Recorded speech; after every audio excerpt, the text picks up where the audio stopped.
Des mémoires d'une vie passée. J'étais adolescente la première fois que j'avais été confrontée à un phénomène de cette nature. J'étais devenue une jeune adulte lorsqu'un phénomène similaire s'était manifesté à nouveau. Sans raison particulière, des images de barbarie apparaissaient spontanément dans mes pensées. J'avais réussi à les repousser pour un moment, mais le soir, dans mon lit, que mes yeux soient ouverts ou fermés, que la lumière soit ouverte ou non, que je sois sous les couvertures ou non, des images de carnage envahissaient mes pensées et m'effrayaient. La soirée suivante, j'avais suivi les conseils d'une amie médium. Elle m'avait dit de regarder les images sans les juger, de les laisser passer en moi, puis de les laisser partir.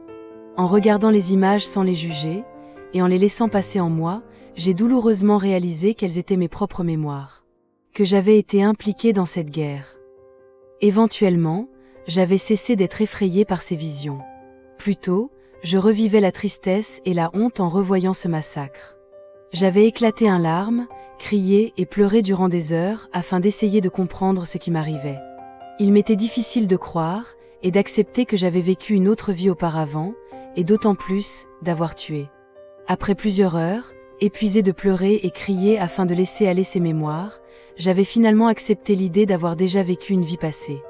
Et d'avoir été impliquée dans un tel bain de sang. Au petit matin, j'avais réussi à me pardonner en me convainquant que ces mémoires appartenaient à une vie passée. Heureusement, ce genre de vision ne m'était pas réapparu pour plusieurs années. Je crois que d'avoir accepté, et de m'avoir pardonné m'avait aidé à éviter d'être admise en soins psychiatriques et probablement d'être médicamentée. Je partage car je crois que beaucoup de problèmes de santé mentale proviennent de mémoires régressées de vie passée. Suivez-moi et voyez mes prochaines vidéos qui pourraient vous aider à comprendre qui nous sommes.